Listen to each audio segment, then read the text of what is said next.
Сәлем құрметті достар, сіздермен бірге Венерахан.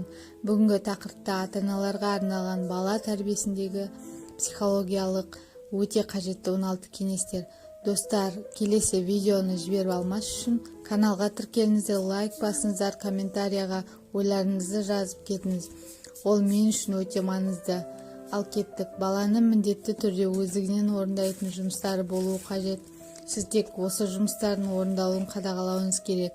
Екінші, ертегі оқып беріңіз. Ертегі баланың қиялын дамытады. Үшінші, балаңызды тыңдауды үйреніңіз. Шыдамды болыңыз. Балаңыздың сөзін бөліп, оның ойын өзіңіз аяқтауға тырыспаңыз және баланы асықтырмаңыз. Төртінші, баламен жылы сөйлесіңіз.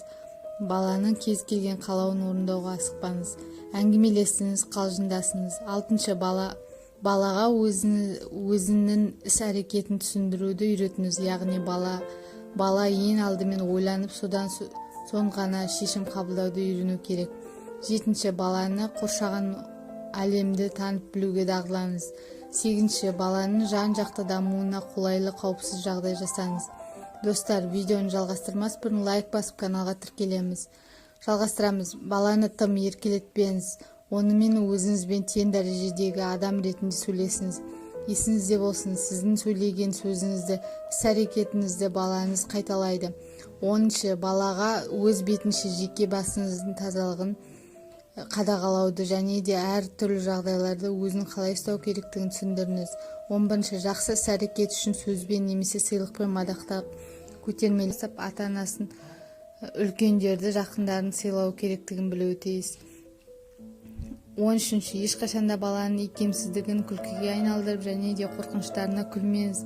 Қайта керісінше баланың қорқыныштарын бірге жеңіп, бірге шешіп, сенімді қарым-қатынас орнатыңыз. 14-ші, өзінің өкпе ренішіне баланы араластыра бермеңіз. Әйтпесе қартайғанда ол қылығының ащы дәмін татуыңыз мүмкін. Не ексең соны оратыныңызды ұмытпаңыз. 15-ші, баланың көңілін ешқашан қалдырмаңыз. 16-ші, қаншалықты уақытыңыз аз болса да балаңыздың жан-жақты дамуына көңіл бөліңіз. Есіңізде болсын, балаңыз сіздің ең басты байлығыңыз. Сонымен бүгінгі видеом аяқталды, достар. Келесі қандай видео шыққанын қалайсыздар? Комментарияға жазып кетіңіздер. Мен міндетті түрде оқитын боламын. Бай қуатты болыңыздар. Еліміз аман, жұртымыз тыныш болсын. Сау болыңыздар.